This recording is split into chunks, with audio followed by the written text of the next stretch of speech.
For about a century now, engineers have been trying to combine vertical takeoffs with fixed wings to overcome the drawbacks of both types of flight. Fixed wing flight uses forward speed to maintain lift, so it requires large runways to operate, which limits your basing options to airfields and large carriers. Hovering flight uses a lot of energy to maintain lift, which limits your range and payload. Just ask a hummingbird. VTOL, vertical takeoff and landing, promised to give some of the speed, range, and payload of a plane while operating from small areas like jungle clearings or smaller ships.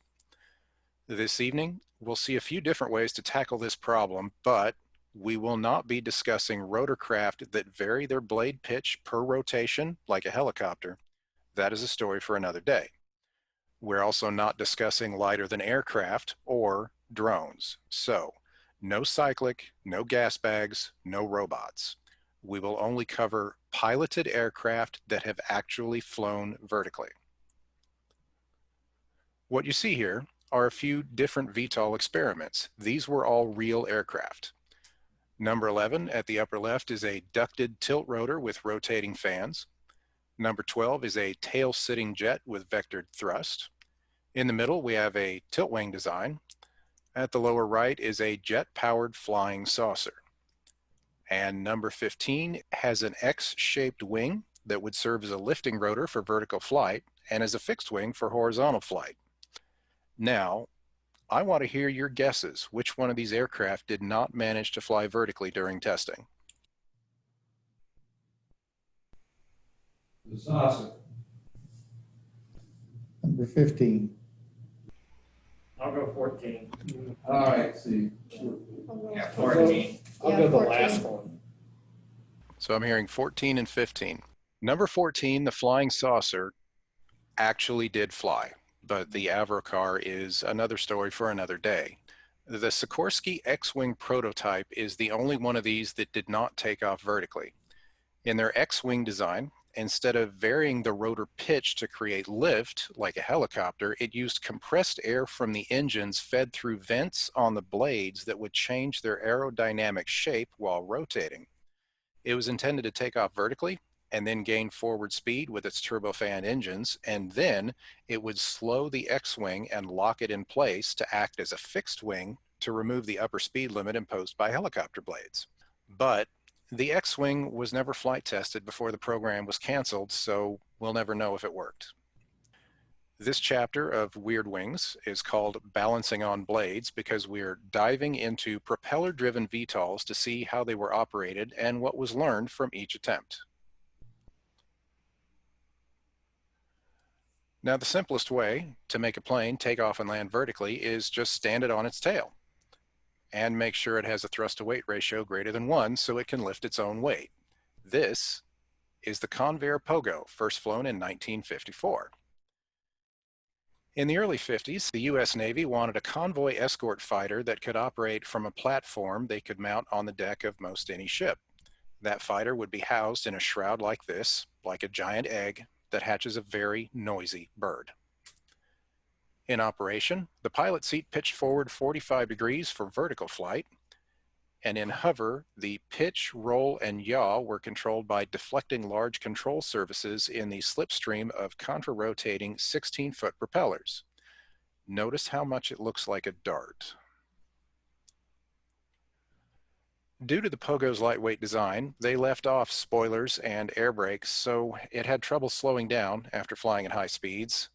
And yes, the landing gear were caster wheels like a shopping cart, only a bit bigger. Now, can anyone see what might have gone wrong with the Pogo design?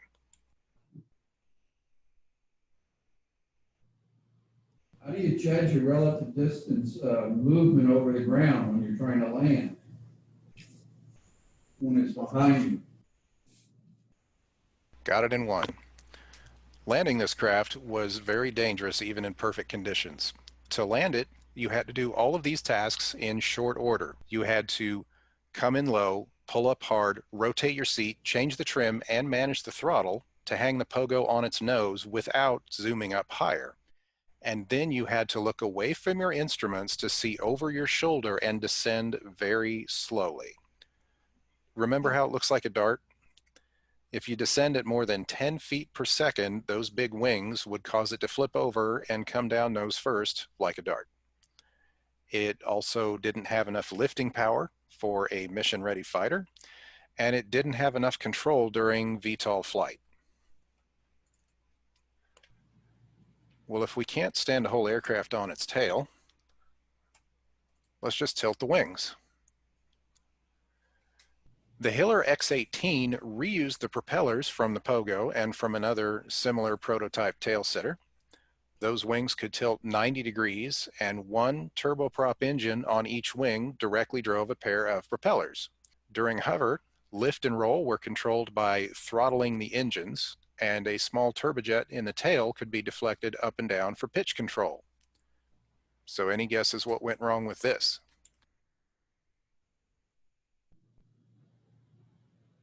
It wouldn't be stable taking off in the wind. Again, got it in one. That giant wing acted like a sail in any kind of wind gusts. Also, because each engine directly drove a set of propellers with no cross shafting, an engine failure would cause a failure of lift from one side of the aircraft, causing the loss of the entire aircraft. And controlling VTOL height and roll with throttles was too slow for precise control during landing operations. But the lessons learned here led to the XC-142.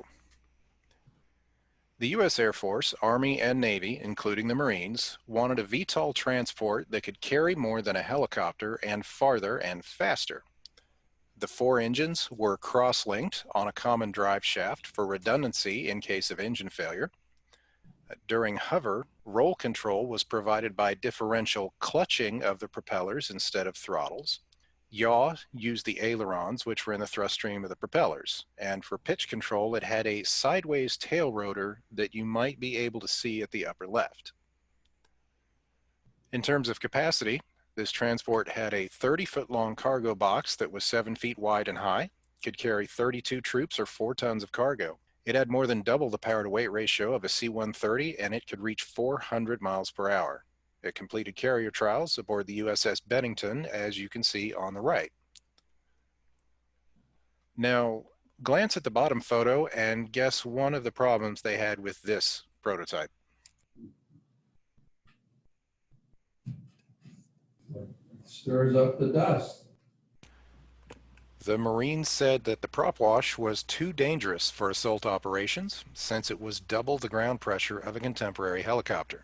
Also, the aircraft became unstable if the wings were rotated while it was still in the region of ground effect.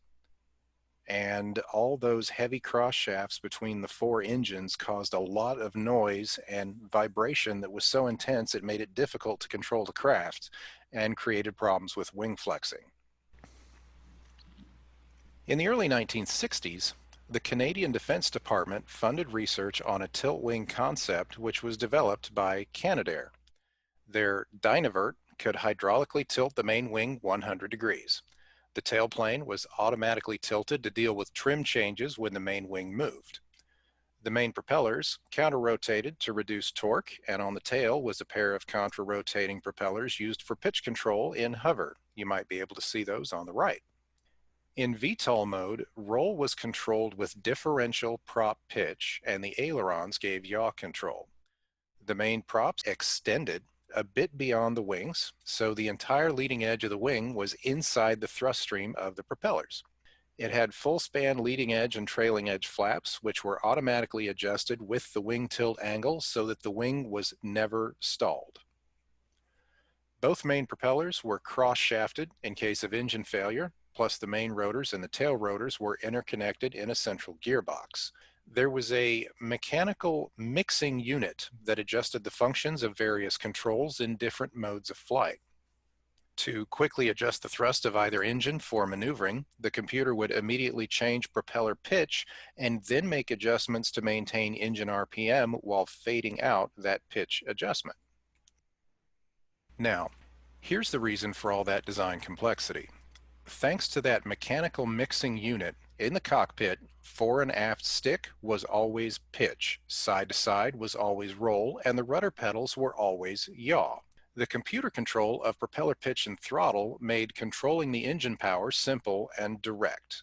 Both engines were controlled by a single power lever in all flight modes.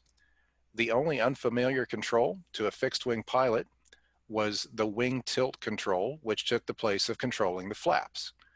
The end result of all this was the Dynavert was so simple to fly that fixed-wing pilots could transition and hover it with no helicopter training.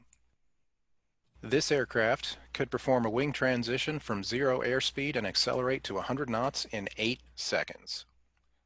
In 1973, it took a cross-country tour to impress the U.S. Navy and Marines, the Canadian Air Force, and the British Royal Air Force. It landed on the White House lawn, flew to Edwards Air Force Base, and then performed full trials on the amphibious assault ship USS Guam. The Dynavert could operate in all weather conditions. It demonstrated troop deployment, radar surveillance, search and rescue, sling loading, and anti-submarine warfare.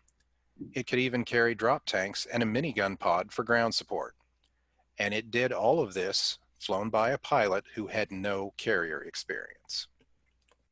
The only thing it couldn't do was travel back in time. It was proving itself as the Vietnam War was winding down and procurement budgets evaporated, so nobody bought the Dynavert. Well, tilt wings didn't take off, so to speak, but another concept was to tilt the rotors. 1962, the U.S. Navy and Air Force announced a request for prototype VTOL craft using 4 propellers. The military ordered quadcopters in the 60s.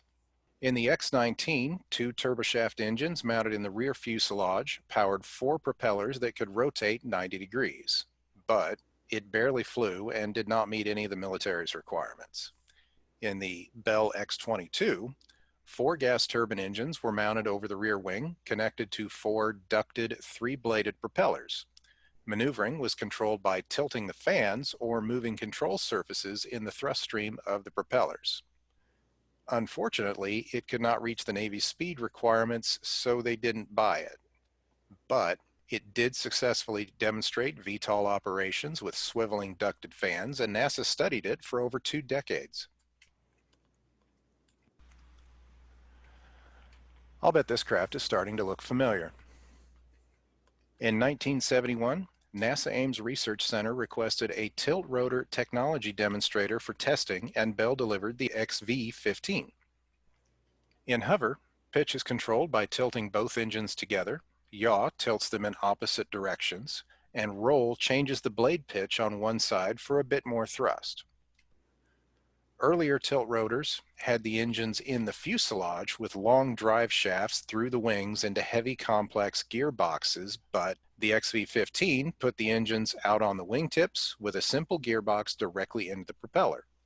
It also had a drive shaft connecting both of those engines, but this was only engaged in the event of an engine failure for emergency landing, so it was not as heavy and did not add vibration to the aircraft.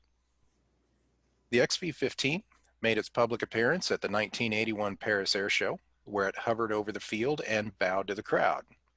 In 1999, you can see at the lower left, an XV-15 in Coast Guard livery landed on the lawn of the Pentagon as part of the tilt rotor technology demonstration. One of the prototypes served as NASA's VTOL test program demonstrator until 2003, when it was finally decommissioned and donated to the Smithsonian National Air and Space Museum in DC. So based on their experience with the XV-15, Bell was ready when in 1981, the U.S. Navy and Marines needed a new long-range, high-speed VTOL troop transport. Through this program, the XV-15 was developed into the V-22 Osprey, which is the world's first and only production tilt-rotor aircraft. Now, the V-22 had a bumpy ride getting budget approvals in the 1980s. It's also had some high-profile crashes, but these have led to safety improvements through hydraulic system redesign, additional warning systems, and other factors.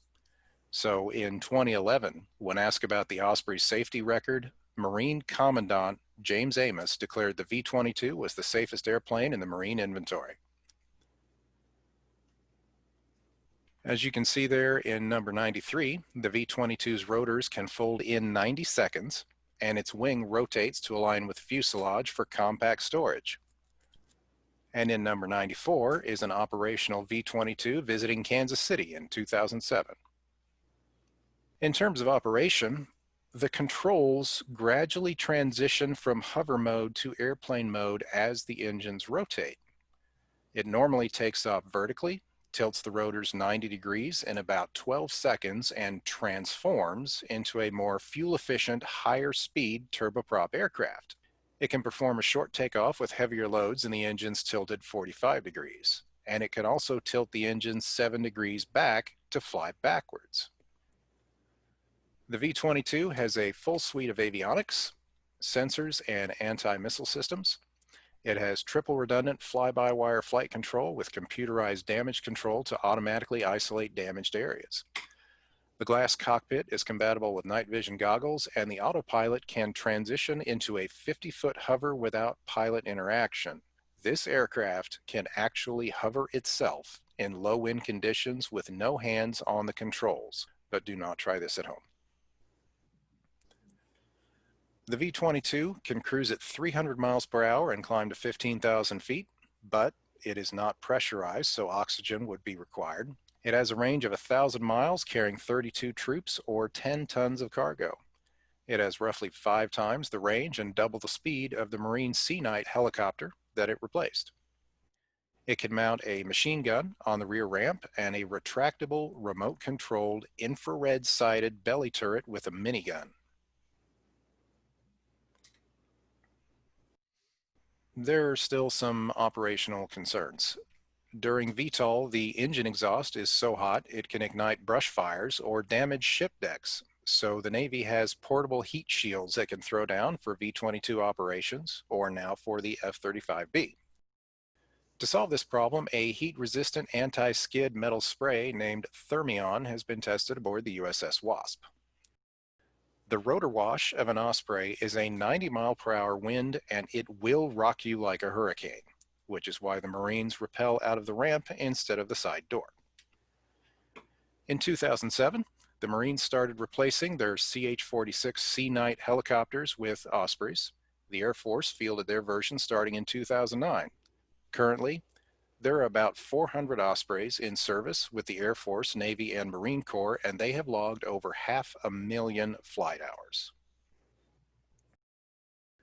They deployed to Iraq in 2007 and Afghanistan in 2009, where they've been used for recon, troop transport, and medevac missions, and their speed made them better suited than helicopters for moving casualties to a hospital within the golden hour of critical treatment. 2011, an F-15 on a strike mission crashed in Libya. When that pilot was located, a pair of Ospreys launched from an amphibious carrier picked up the pilot and had him standing back on the carrier deck inside of 90 minutes.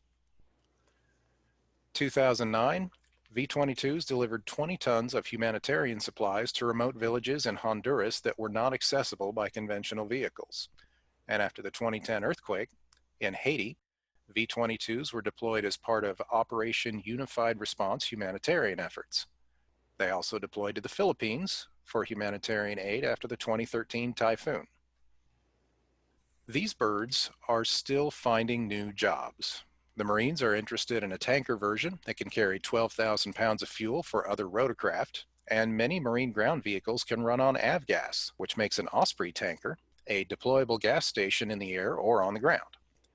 The U.S. Navy plans to use Ospreys for carrier onboard delivery duties beginning in 2021, where it can deliver as much cargo to a carrier as a Greyhound transport they currently use, and then it can also transfer cargo and personnel between smaller ships like a helicopter. So the V-22 Osprey is what's now. Here's what could be next. The U.S. Army wants to replace its Black Hawk fleet with something faster. Bell Helicopter claims that the V-280 Valor will have half the capacity of an Osprey at a third of the cost, making it competitive with helicopters in the same price range. Compared to the V-22, the V-280 tilts only the rotors instead of the whole engine. This makes engine maintenance easier, doesn't burn the ground or the deck with exhaust, and means troops can disembark through the side doors instead of a rear loading ramp. For safety, it has triple redundant fly-by-wire systems, and the rotors are cross-shafted to compensate for an engine failure. Operationally, it has the same rotor area as the Osprey at half the weight. It has the speed of the Osprey, but more range for being lighter, and goes twice as fast and 3 times as far as a Black Hawk helicopter.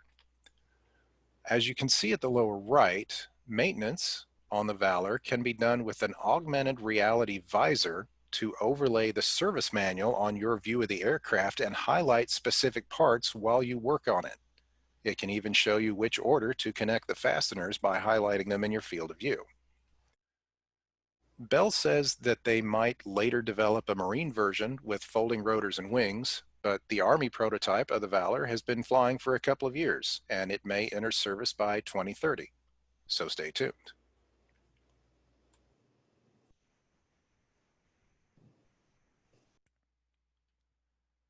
This has been a brief history of VTOL, balancing on blades. Hope you found it educational and maybe a little entertaining.